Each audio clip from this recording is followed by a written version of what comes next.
السلام علیکم ورحمۃ اللہ وبرکاتہ۔ اعوذ باللہ من الشیطان الرجیم، بسم اللہ الرحمن الرحیم۔ الف لام را، کتاب انزلناہ الیک لتخرج الناس من الظلمات الی النور بإذن ربہم الی صراط العزیز الحمید۔ اللہ الذی لہ ما فی السماوات وما فی الارض وویل للکافرین من عذاب شدید۔ الذین یستحبون الحیاة الدنیا علی الآخرۃ ویصدون عن سبیل اللہ ویبغونہا عوجا اولئک فی ضلال بعید۔ صدق اللہ العلی العظیم۔ رب اشرح لی صدری ویسر لی امری واحلل عقدۃ من لسانی یفقہوا قولی، رب زدنی علما۔ سورہ ابراہیم علیہ السلام کی 3 آیتیں ابتدائی، اس کی تلاوت ابھی ہم نے سماعت کی۔ اس سورت کا انشاءاللہ تفسیر کا ہم مطالعہ کریں گے۔ اسے تفسیر میں جانے سے پہلے اس کی ترجمانی، نام، زمان نزول اور اس کا جو مرکزی مضمون اور مدعا ہے وہ ہم سمجھیں گے۔ ترجمانی ہے حروف مقطعات الف لام را، اے محمد صلی اللہ علیہ وسلم، یہ ایک کتاب ہے، یعنی قرآن مجید ایک کتاب ہے جس کو ہم نے تمہاری طرف نازل کیا۔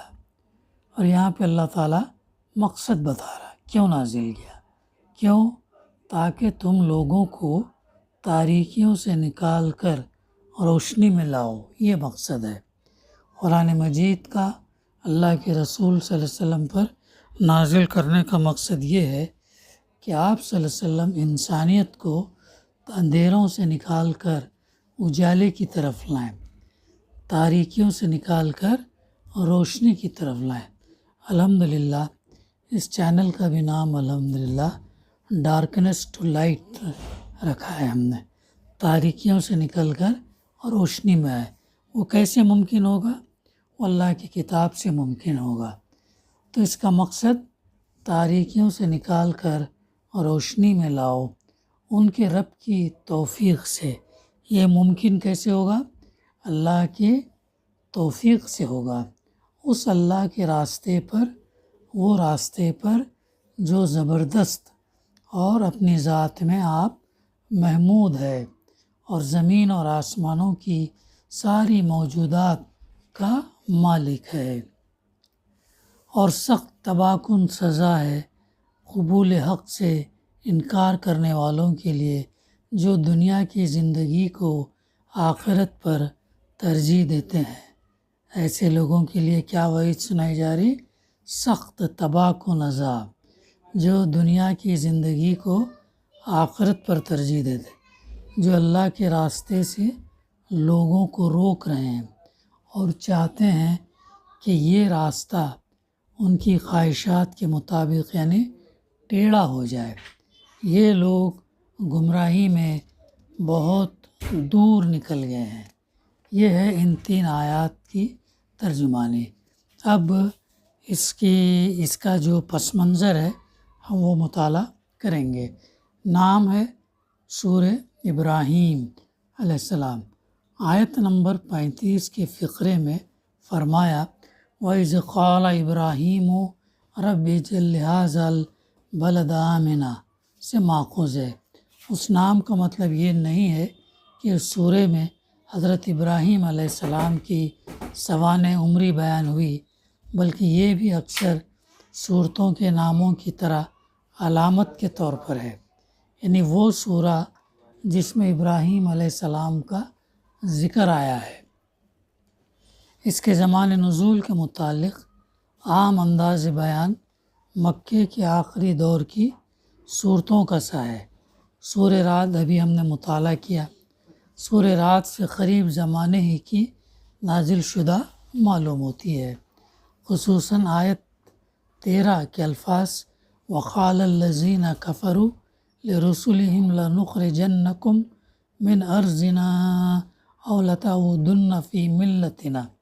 انکار کرنے والوں نے اپنے رسولوں سے کہا کہ یا تو تمہیں ہماری ملت میں واپس آنا ہوگا ورنہ ہم تمہیں اپنے ملک سے نکال دیں گے۔ جب پیغمبروں نے اپنی قوم کے سامنے، اپنے سرداروں کے سامنے جب یہ بات رکھی تو انہوں نے کیا کہا، یا تم ہمارے اس میں مل جاؤ یا پھر ہم جو ہے تم کو ملک سے باہر نکال دیں گے۔ آج کے حالات پر اگر ہم غور کریں تو ایسا ہی مطالبہ ہے۔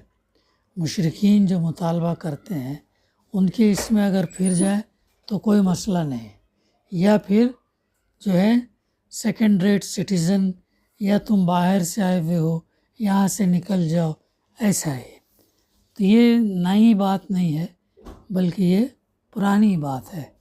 تو اس کا صاف اشارہ اس طرف ہے کہ اس وقت مکے میں مسلمانوں پر ظلم ستم انتہا کو پہنچ چکا تھا، اور اہل مکہ پچھلی کافر قوموں کی طرح اپنے ہاں کے اہل ایمان کو خارج البلد کر دینے پر تل گئے تھے۔ وہ لوگ بھی چاہتے تھے کہ اللہ کے رسول صلی اللہ علیہ وسلم اور آپ کے ساتھیوں کو مکے سے باہر نکال دیں۔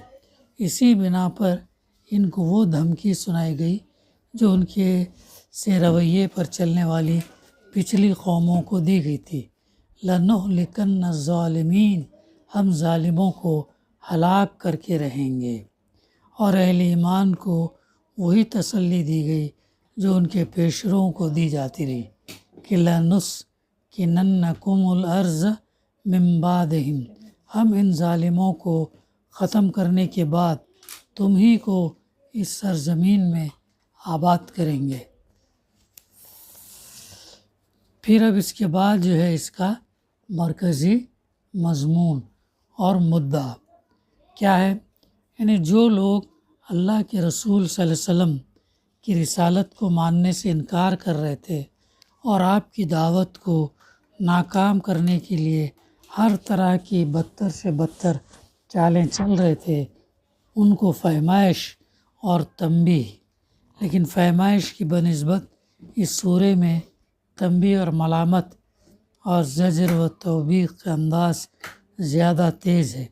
اس کی وجہ یہ ہے کہ تفہیم کا حق اس سے پہلے کی صورتوں میں بخوبی ادا کیا جا چکا تھا، اور اس کے باوجود کفار قریش کی ہٹ درمی، عناد، مزاحمت، شرارت اور ظلم جور میں روز بروز اضافہ ہی ہوتا چلا جا رہا تھا۔ فی ظلال القرآن میں جو ہے سید قطب رحمہ تفسیر میں لکھتے ہیں، یہ سورے کے دو اجزاء ہیں، دو پارٹس میں اس کو ڈیوائیڈ کیا جا سکتا، دو مضبوط کڑیوں والے اجزاء میں ڈیوائیڈڈ ہے۔ پہلے حصے میں رسالت کی حقیقت اور رسول کا فرض منصبی بیان کیا گیا، اور دنیا آخرت میں گروہ انبیاء اور گروہ منکرین حق کے مابین معرکہ آرائی کا نقشہ کھینچا گیا، یعنی ایمان والے اور انکار کرنے والے، انبیاء کو ماننے والے، انبیاء کو جھٹلانے والے، ان دونوں کا نقشہ جو ہے کھینچا گیا، اور آخر میں ہر گروہ کی تمثیل کلمہ طیبہ اور کلمہ خبیثہ کے برگ و بار سے دی گئی ہے۔ دوسرے حصے میں اللہ کی ان نعمتوں کا تذکرہ کیا گیا جو اس نے انسانوں کو بخشی ہیں، اور ان دو طرح کے لوگوں کو موضوع گفتگو بنایا گیا جنہوں نے ان نعمتوں کے تئیں الگ الگ رویہ اختیار کیا۔ پہلے قسم کے لوگ وہ ہیں جنہوں نے کفران نعمت کیا اور سرکشی اور غرور میں مبتلا ہوئے۔ دوسرے قسم کے لوگ وہ ہیں جنہوں نے شکر کا رویہ اختیار کیا اور اللہ پر ایمان لائے، جن کے سرقیل حضرت ابراہیم علیہ السلام ہے۔ پھر کفران نعمت کرنے والے ظالموں کا انجام بیان کیا گیا، اور سلسلے وار مناظر قیامت پیش کیے گئے ہیں۔ یہ مناظر رونگٹے کھڑے کرنے والے ہیں جو مختصر ہونے کے باوجود حرکت اور زندگی سے بھرپور ہیں۔ سورہ کے اختتام اس طرح ہوتا ہے کہ اس میں اور آغاز سورت میں مکمل ہم آہنگی پیدا ہو جاتی۔ فرمایا ھذا بلاغ للناس وَلِيُنذَرُوا بِهِ وَلِيَعْلَمُوا أَنَّمَا هُوَ إِلَٰهٌ وَاحِدٌ وَلِيَذَّكَّرَ أُولُو الْأَلْبَابِ۔ یہ ایک پیغام ہے۔ کون؟ قرآن مجید، اللہ کی آیات، اللہ کے رسول صلی اللہ علیہ وسلم جو پیش کر رہے ہیں، یہ ایک پیغام ہے۔ کس کے لیے؟ سب انسانوں کے لیے ہے، صرف مسلمانوں کے لیے نہیں بلکہ تمام انسانوں کے لیے۔ اور یہ اس لیے بھیجا گیا کہ اس کے ذریعے انہیں خبردار کر دیا جائے اور وہ جان لے کہ بس وہی ایک معبود ہے، اور تاکہ عقل والے، سمجھ والے نصیحت حاصل کریں۔ یہ ہے اس صورت کا جو ہے پس منظر۔ اور اب ہم جو ہے اس کی تفسیر کا انشاءاللہ ہم مطالعہ کریں گے۔ حروف مقطعات کے بعد اللہ تعالیٰ فرما رہا ہے انزل کتاب انزلناہ الیک لتخرج الناس من الظلمات الی النور باذن ربہم الی صراط العزیز الحمید۔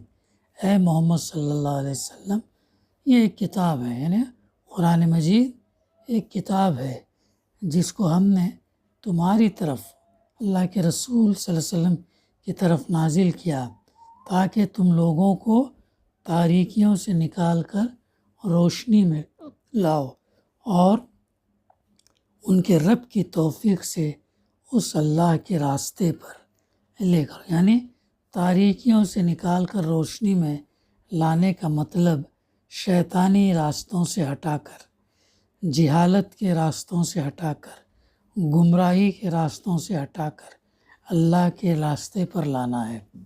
دوسرے الفاظ میں ہر وہ شخص جو اللہ کی راہ پر نہیں ہے وہ دراصل جہالت کے اندھیروں میں بھٹک رہا ہے، چاہے وہ اپنے آپ کو کتنا ہی روشن خیال سمجھ رہا ہو اور اپنے ذوق میں کتنا ہی نور علم سے منور ہو، بخلاف اس کے جس نے اللہ کا راستہ پا لیا، وہ علم کی روشنی میں آ گیا، چاہے وہ ایک ان پڑھ دیہاتی ہی کیوں نہ ہو۔ بہت اہم بات یہاں پر بتائی گئی کہ اصل علم جو ہے اللہ کی کتاب کا ہے۔ یہ کتاب کا علم اگر دیہاتی ان پڑھ بھی اگر جان لیتا ہے تو پھر وہ جو ہے اللہ کی دراصل روشنی میں آ گیا۔ اللہ کے علم کے علاوہ قرآن مجید اور اللہ کے رسول صلی اللہ علیہ وسلم کی تعلیمات کے علاوہ تمام راستے جو ہے وہ جہالت والے راستے ہیں۔ روشنی والا راستہ قرآن کا راستہ ہے، اللہ کے رسول صلی اللہ علیہ وسلم کا راستہ ہے۔ پھر یہ جو فرمایا کہ تم ان کو اپنے رب کے اذن سے یا اس کی توفیق سے اللہ کے راستے پر لاؤ، تو اس میں دراصل اس حقیقت کی طرف اشارہ ہے کہ کوئی مبلغ چاہے وہ نبی ہی کیوں نہ ہو، راہ راست پیش کر دینے سے زیادہ کچھ نہیں کر سکتا۔ یہ بات ہمارے سامنے بارہا آتی ہے کہ پہنچانا اللہ کے نبی انبیاء کا کام رہا، ہدایت دینا اللہ کا ہے۔ جب ان کے لیے یہ ہے تو ہمارا اور آپ کا کیا ہے؟ تو ہمارا صرف کام کرتے جانا ہے اور اللہ سے توفیق طلب کرنا ہے، رضا کی، قبولیت کی، ہدایت کی۔ تو یہی بات یہاں پر بتائی جا رہی کہ راہ راست پیش کر دینے سے اللہ تعالیٰ ہی جو ہے نا ہدایت دے گا۔ ہمارے ہاتھ میں نبی، یہاں تک کہ نبی کے ہاتھ میں بھی نہیں ہے، کسی کو اس راستے پر لے آنا اس کے بس میں نہیں ہے۔ اس کا انحصار سراسر اللہ کی توفیق اور اس کے اذن پر ہے۔ اللہ کسی کو توفیق دے تو ہدایت پا سکتا ہے، ورنہ پیغمبر جیسا کامل مبلغ اپنا پورا زور لگا کر بھی اس کو ہدایت نہیں بخش سکتا۔ رہی اللہ کی توفیق تو اس کا قانون بالکل الگ ہے، جسے قرآن مجید میں مختلف مقامات پر وضاحت کے ساتھ بیان کر دیا گیا۔ ابو طالب کے لیے اللہ کے رسول صلی اللہ علیہ وسلم کتنا نہیں چاہتے تھے کہ آپ جو ہے راہ راست پر آ جائیں، لیکن آپ کی وفات جہالت پر ہوئی۔ آخری الفاظ کیا تھے؟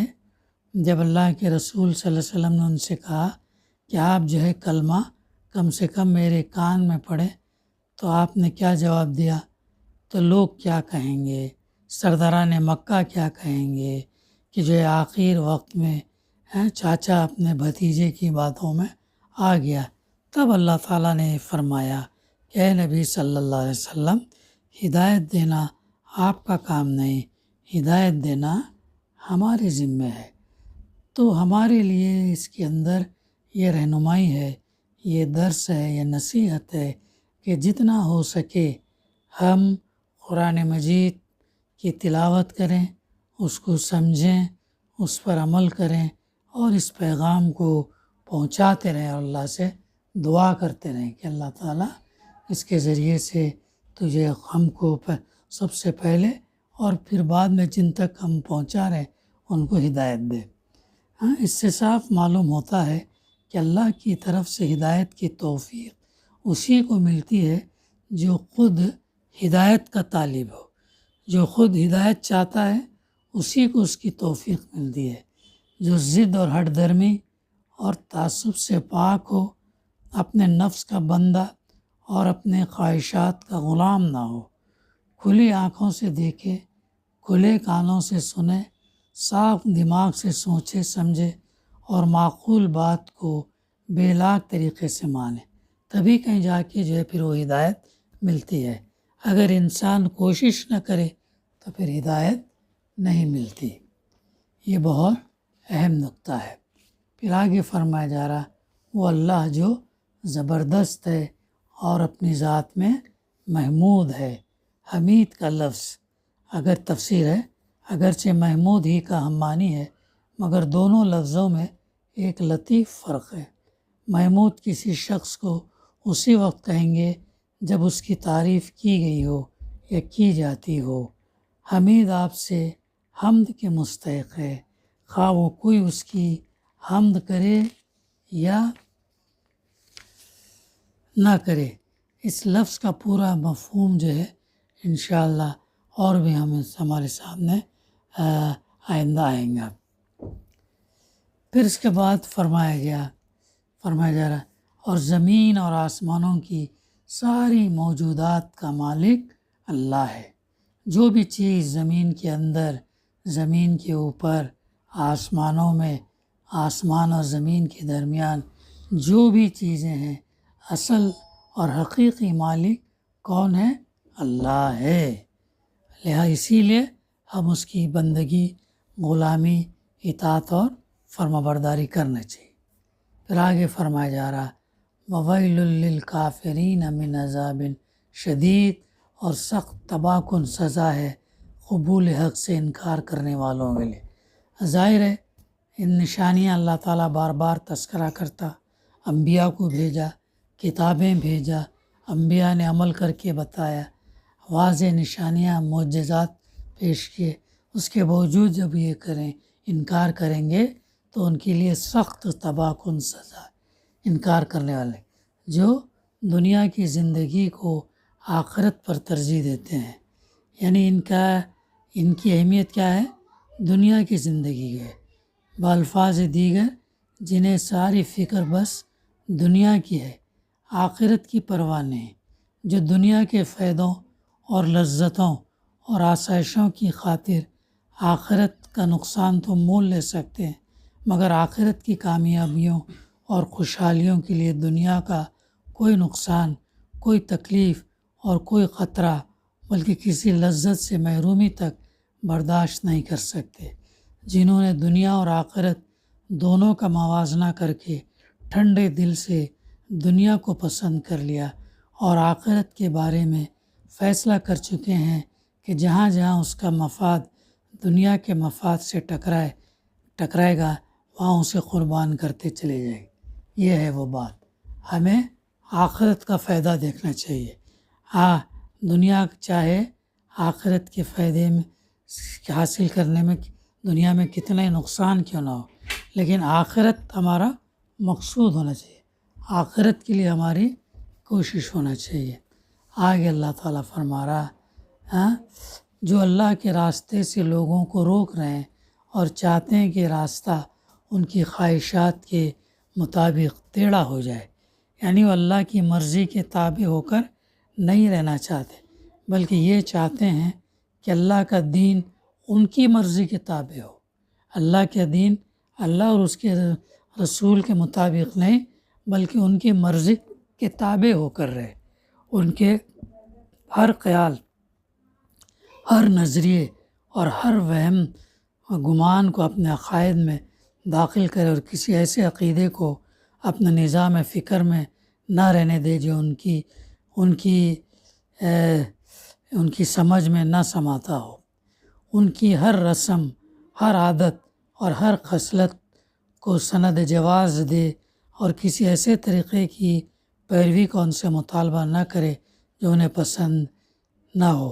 وہ ان کا ہاتھ بندہ غلام ہو کہ جدھر جدھر یہ اپنے شیطان نفس کے اتباع میں مڑیں ادھر بھی وہ مڑ جائے، اور کہیں نہ کہیں نہ تو وہ انہیں ٹوکے اور نہ کسی مقام پر انہیں اپنے راستے کی طرف موڑنے کی کوشش کرے۔ وہ اللہ کی بات صرف اسی صورت میں مان سکتے ہیں جبکہ اس طرح کا دین اس کے لیے بھیجے، یعنی اپنے خواہشات نفس، اپنے رسومات، اپنی مرضی، اپنے مطابق وہ چلنا چاہتے ہیں اور دوسروں کو بھی چلانا چاہتے ہیں۔ تو اللہ تعالیٰ ان کے بارے میں کیا فرما رہا؟ اولئک فی ضلال بعید، یہ لوگ گمراہی میں بہت دور نکل گئے ہیں، یہ لوگ گمراہی میں بہت دور نکل گئے ہیں۔ تو یہ آیت نمبر 3 تک ہم نے مطالعہ کیا، انشاءاللہ آئندہ سلسلہ جاری رہے گا۔ دعا ہے کہ اللہ سبحانہ وتعالیٰ ہمیں کہنے سننے سے زیادہ صحیح سمجھنے، اس پر عمل کرنے اور اس پیغام کو پہنچانے کی توفیق عطا کرے۔ ربنا تقبل منا انک انت السمیع العلیم وتب علینا انک انت التواب الرحیم، وصلی اللہ تعالیٰ علی خیر خلقہ وعلی آلہ وصحبہ اجمعین، الحمد للہ رب العالمین۔